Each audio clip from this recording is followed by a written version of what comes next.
Maoist party కేంద్ర committee సభ్యుడు పోలీసుల ముందు లొంగిపోయిన ఆషన్న గురించి ఇంటర్నెట్లో చాలామంది వెతుకుతున్నారు. ఎవరి ఆషన్న? ఆషన్న ఒరిజినల్ నేమ్ వచ్చేసి తక్కెళ్ళపల్లి వాసుదేవరావు. ఉమ్మడి వరంగల్ జిల్లాకు సంబంధించిన వ్యక్తి. ఆయన దాదాపు 35 ఏళ్ల క్రితమే మావోయిస్ట్ పార్టీలో చేరారు. పీపుల్స్ వార్ పార్టీలో చేరాడు. ప్రస్తుతం మావోయిస్ట్ పార్టీలో కీలకమైన పాత్ర పోషిస్తున్నాడు. ఎవరు? ఆషన్న. అయితే ఆషన్న గురించి ఎందుకు చాలామంది ఆసక్తి చూపుతున్నారు, చాలామంది ఎందుకు వెతుకుతున్నారు, ఎందుకు అన్వేషిస్తున్నారు అంటే, ఆషన్న పేరు దాదాపు 25-26 ఏళ్లుగా తెలుగు రాష్ట్రాల్లో నలుగుతూనే ఉంది.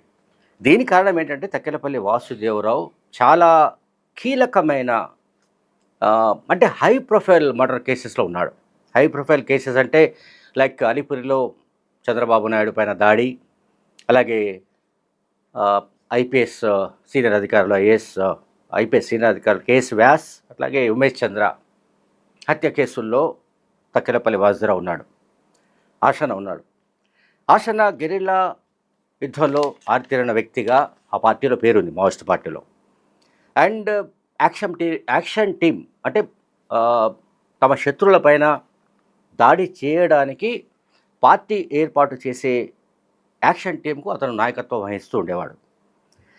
యాక్షన్ టీం పకడ్బందీగా ఒక పద్ధతి ప్రకారం ఒక స్కెచ్ వేస్తే, ఒక ప్లాన్ వేస్తే, ఆ ప్లాన్ పక్కాగా అమలయ్యే విధంగా పనిచేసే వ్యక్తిగా, డిసిప్లైన్డ్ వ్యక్తిగా ఆషన్నకు పేరుంది. అంటే ఆషన్న స్కెచ్ వేస్తే అది సఫలం కాకుండా పోదు అన్న ఒక ఇన్ఫర్మేషన్ పోలీసుల దగ్గర పక్కాగా ఉంది. సరే, ఛత్తీస్గఢ్ సీఎం ముఖ్యమంత్రి ముందు జగదల్పూర్లో ఆయన లొంగిపోయాడు. ఆయనకు సంబంధించిన ఒక విషయాన్ని, అంటే ఇంట్రెస్టింగ్ విషయాన్ని చెప్పదలుచుకున్నా. సీనియర్ ఐపీఎస్ అధికారి ఉమేష్ చంద్ర మావోయిస్ట్ పార్టీ టార్గెట్లో ఉన్నాడు. అప్పుడు పీపుల్స్ వార్ పార్టీ టార్గెట్లో ఉన్నాడు. ఎందుకంటే పీపుల్స్ వార్ పార్టీని నిర్మూలించడానికి, ఆ పార్టీని పూర్తిగా అణిచివేయడానికి ఆయన ఉమేష్ చంద్ర కరీంనగర్ జిల్లాలో ఎస్పీగా పనిచేసిన కాలంలో కోవర్ట్ ఆపరేషన్స్ నిర్వహించడం కానీ, అట్లాగే వాడిని దొరికినట్టుగా కాల్చివేయడం కానీ, ఎన్కౌంటర్ పేరిట పూటకపు ఎన్కౌంటర్ చేసి చంపివేయడం కానీ, ఇటువంటి ఎలిగేషన్స్ పార్టీ వైపు నుంచి ఉన్నాయి, పీపుల్స్ వార్ పార్టీ వైపు నుంచి ఉన్నాయి. సో దీంతో ఆయన టార్గెట్ అయ్యాడు. ఎవరికి? పీపుల్స్ వార్ పార్టీకి. సో పీపుల్స్ వార్ పార్టీ అప్పటి సెంట్రల్ మిలిటరీ కమిషన్ సారథ్యం వహిస్తున్న కేంద్ర కమిటీ సభ్యుడైన పటేల్ సుధాకర్ రెడ్డి ఆధ్వర్యంలో ఒక యాక్షన్ టీంను ఏర్పాటు చేశారు. ఈ యాక్షన్ టీంకు తక్కెళ్ళపల్లి వాసుదేవరావు అలియాస్ ఆషన్న లీడర్. ఈ యాక్షన్ టీం ఏం చేసిందంటే, 3 నెలల పాటు ఉమేష్ చంద్ర ఆనుపానులు తెలుసుకోవడానికి ప్రయత్నించింది. 3 నెలల పాటు రెక్కీ చేసింది. 3 నెలల పాటు హైదరాబాద్లోనే ఉండి ఉమేష్ చంద్ర ఉండే ఇల్లు, అంటే ఇప్పుడు ఏదైతే మనం రాజీవ్ నగర్, కళ్యాణ్ నగర్ అంటున్నామో, ఆ ప్రాంతం నుంచి ఆయన తన ఆఫీస్కు ఎప్పుడు బయలుదేరుతాడు, ఎన్ని గంటలకు మళ్ళీ తిరిగి వస్తాడు, ఆయన కదలికలు ఏమిటి, ఆయన కార్యక్రమాలు ఏమిటి అనే దానిపైన 3 నెలల పాటు యాక్షన్ టీం రెక్కీ చేసింది. యాక్షన్ టీం ఎంతవరకు రెక్కీ చేయగలిగిందంటే, చివరికి ఉమేష్ చంద్ర ఇంట్లోకి కూడా పోగలిగింది. చూడండి, అంటే భద్రతాపరమైన లోపాలు ఐపీఎస్ అధికారులు కానీ, లేకపోతే నక్సలైట్ల మావోయిస్టుల టార్గెట్లో ఉన్న వాళ్లకు సంబంధించిన భద్రతా లోపాలు కూడా ఇక్కడ మనకు కనిపిస్తున్నాయి. ఉమేష్ చంద్ర హత్య తర్వాత కూడా ఈ అంశాలన్నీ చాలా బయటకు వచ్చాయి, అది వేరే విషయం. అసలు మనం ఇప్పుడు ఉమేష్ చంద్రను ఏ రకంగా ఆషన్న టీం ఎట్లా మర్డర్ చేసిందనే దానికి సంబంధించి నేను ఒక స్టోరీ చెప్తున్నాను. స్క్రీన్ ప్లే ఎట్లా జరిగింది అనేది, అంటే ఇది యథార్థంగా జరిగిన ఘటన. యాక్షన్ టీంలో ఆషన్నతో పాటు పిట్టల శంకర్ అలియాస్ రాజన్న, అట్లాగే జహీర్ అనే వ్యక్తి. జహీర్ అంటే యాక్చువల్గా తను ఎస్ఐకి సెలెక్ట్ అయ్యాడు. సెలెక్ట్ అయిన తర్వాత మావోయిస్ట్ పార్టీలో చేరాడు. పీపుల్స్ పార్టీకి ఆకర్షితుడై అందులో చేరాడు.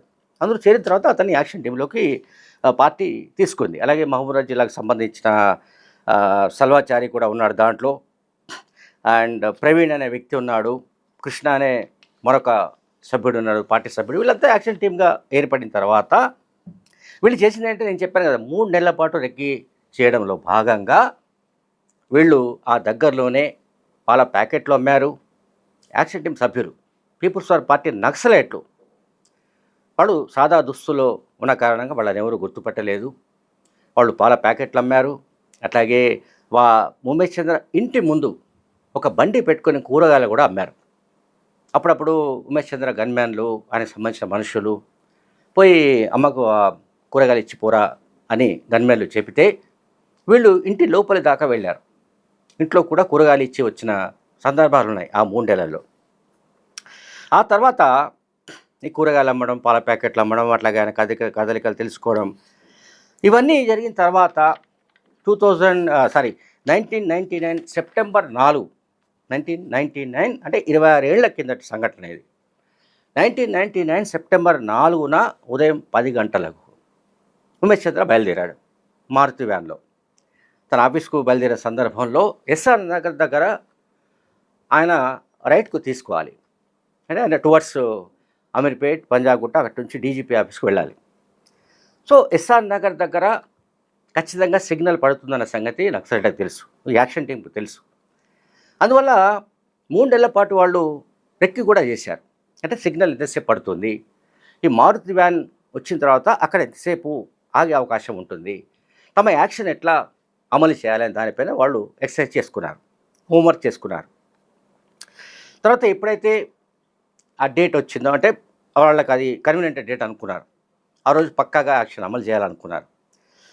సో 1999 సెప్టెంబర్ 4 ఉదయం ఆయన డ్యూటీకి బయలుదేరినప్పుడు ఆయనతో పాటు డ్రైవర్ అండ్ గన్మ్యాన్ ముగ్గురు ఉన్నారు మారుతి వ్యాన్లో.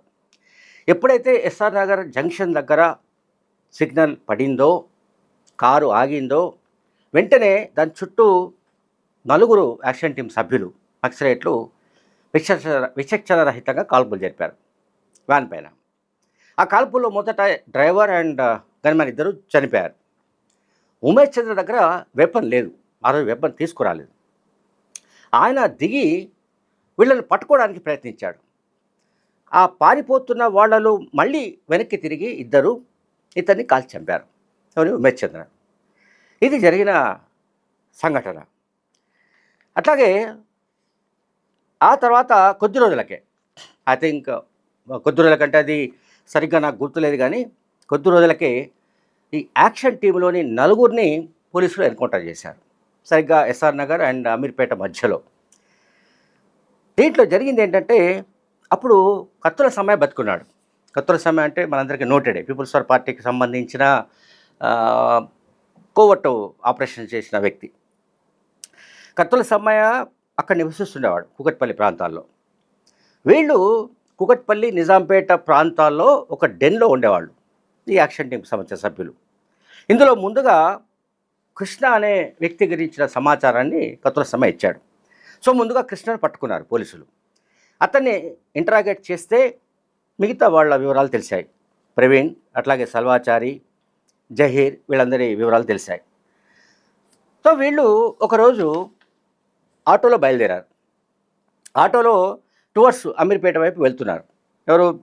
జహీర్ అండ్ ప్రవీణ్, కృష్ణ వీళ్ళంతా బయలుదేరుతున్న సమయంలో ఆషన్న అండ్ పిట్టల శంకర్ వీళ్ళిద్దరూ కూడా బండి మీద బయలుదేరారు, టూ వీలర్ మీద, బైక్ మీద వీళ్ళు బయలుదేరారు. టూ వీలర్ మీద బయలుదేరినప్పుడు టూ వీలర్ను నడుపుతున్న వ్యక్తి పిట్టల శంకర్ అలియాస్ రాజన్న. ముందు కూర్చున్నది ఆషన్న, మెత్తకడపల్లి వాసుదేవరావు. అయితే వీళ్ళ వెనక కూడా ఒక పోలీసు వెహికల్ ఉంది, టాటా సుమో. చూడండి, ఒక ఆటో ముందు వెళ్తోంది. ఆ ఆటోలో ఉన్న వాళ్లకు పోలీసులు తమను వెంబడిస్తున్నట్టుగా తెలియదు. ఆ ఆటోలో వీళ్ళంతా ఉన్నారు, సల్వాచారి, ప్రవీణ్, కృష్ణ, జహీర్ వీళ్ళంతా ఉన్నారు.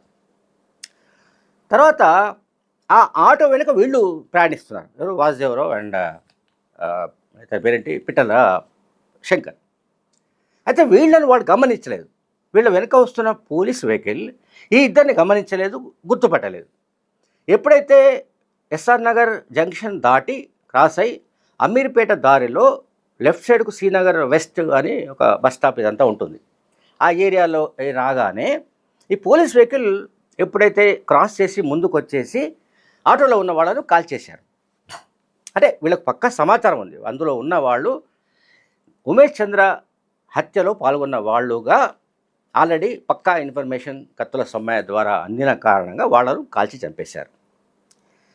అయితే వెనుక ఉన్నవాళ్ళు వెనుక ఎంతో దూరం లేరు. వీళ్ళు దాదాపు 20-30 అడుగుల దూరంలోనే వీళ్ళు ఉన్నారు. ఎవరు? ఆషన్న అండ్ పిట్టల రాజేందర్.